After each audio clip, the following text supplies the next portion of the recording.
The Danish King Christian IV murdered Tycho Brahe. That is what the international media is reporting these weeks, this month, 2010. The month is November. The Danish King Christian IV murdered Tycho Brahe, and that is the same king who persecuted in his time and murdered more than 200 women as witches. So that the revelation now for the whole world, with irrefutable evidence that he murdered Tycho Brahe, is evidently quite in harmony with his persecution and murdering, killing of more than 200 women as witches. The Danish newspaper called Copenhagen Post has published a remarkable article. The author of the article is Justin Kremer, and the whole back page of the Copenhagen Post weekly is filled up with this article, with a picture of Tycho Brahe himself. The Copenhagen Post back page is right here, and you can see the Tycho Brahe is the guy in the middle. This larger picture here to the right is the church where Tycho Brahe is buried. The church is called the Tyne Church, and it is in Prague. The little picture down here to the left is King Christian IV. This is an astounding revelation that takes place here in November 2010 in Prague. It is a revelation that is based on two sources of information, two sources that are entirely new, seen through the historical glasses of 400 years. Tycho Brahe was murdered in 1601. We are in 2010, and so much time has had to pass before the truth has come out. And as I was getting into, there are two sources. The one source is DNA material from Tycho Brahe's body, exhumed body, dug up out of the grave, analyzed, and the other source is a newly revealed diary of the person who assassinated Tycho Brahe, and who was, by the way, a Swedish secret diplomat. And he wrote this diary, and in the diary there are, I do not know whether or not, it doesn't come out of the article that there are exact details and where he admits of killing him, but there are enough details to make it into irrefutable evidence, as the Danish professor Peter Andersen claims it to be.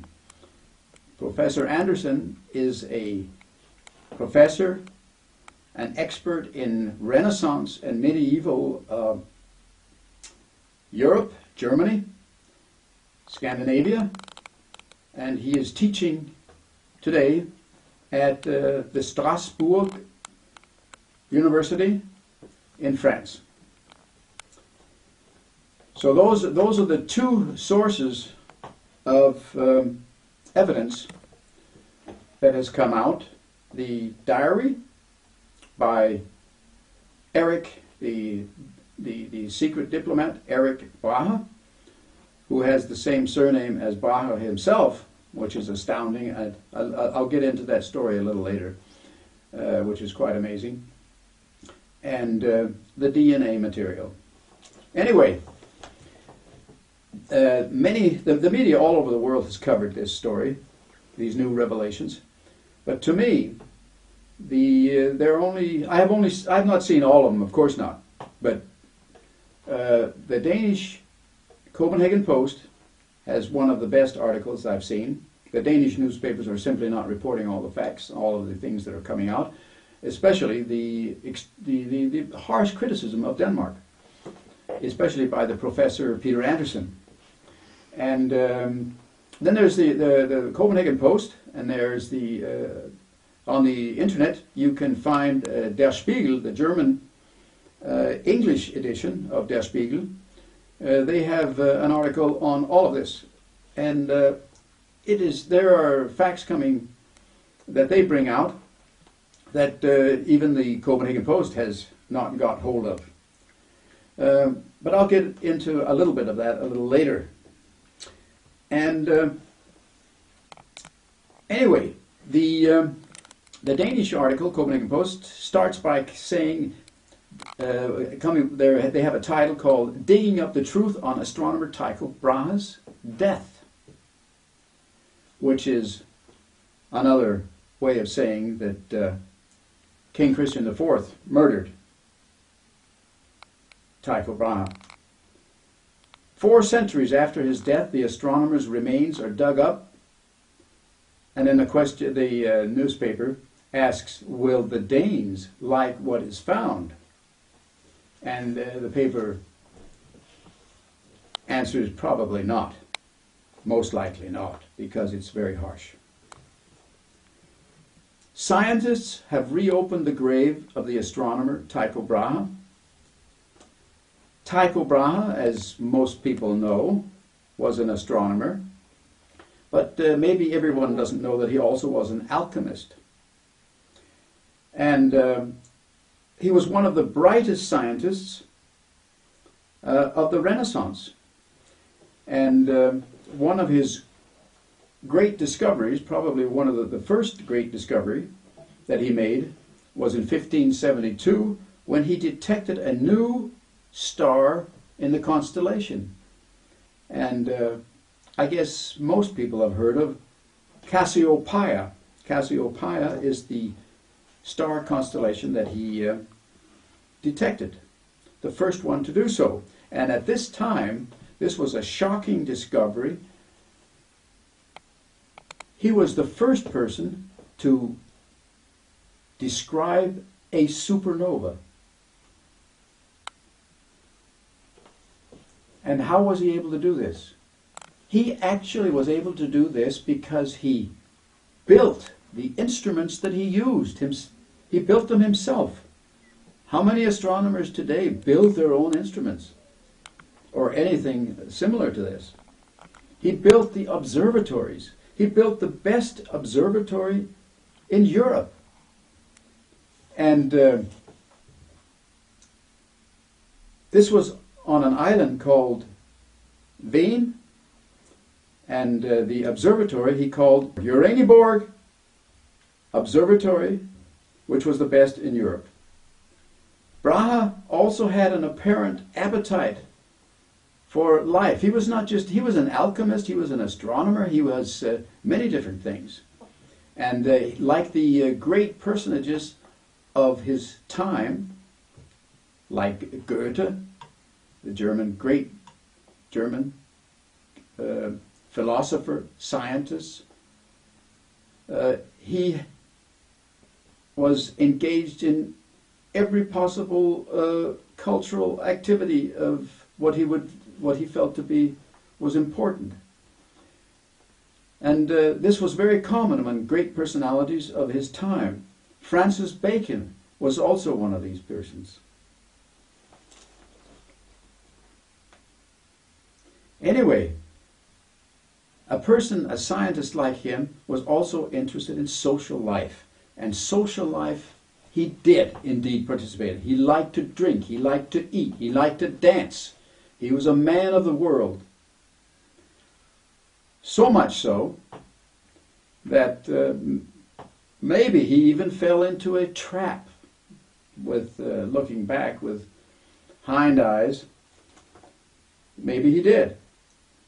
He had a love affair with the Queen of Denmark. And Queen Sophia was the queen to the King Frederick II. Frederick II, I suppose he didn't know anything about this affair, because he had donated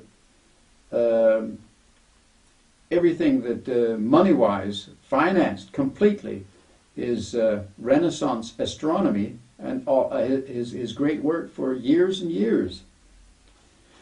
The problem with this affair, and some people call it he laid the grounds for his own entrapment, was that the son of Frederick, the Queen Sophia, gave birth to the next king after Frederick II, and that was King Christian IV. Believe it or not, what a story.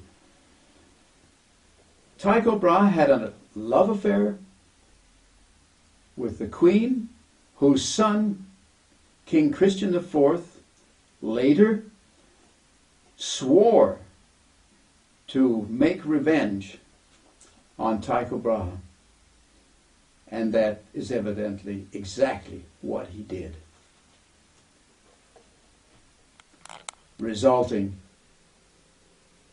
in King Christian IV murdering Tycho Brahe. When Sophia's son, Christian IV, assumed the Danish throne following the death of King Frederick II, he was determined to exact revenge on the man suspected of invading his father's marital bed.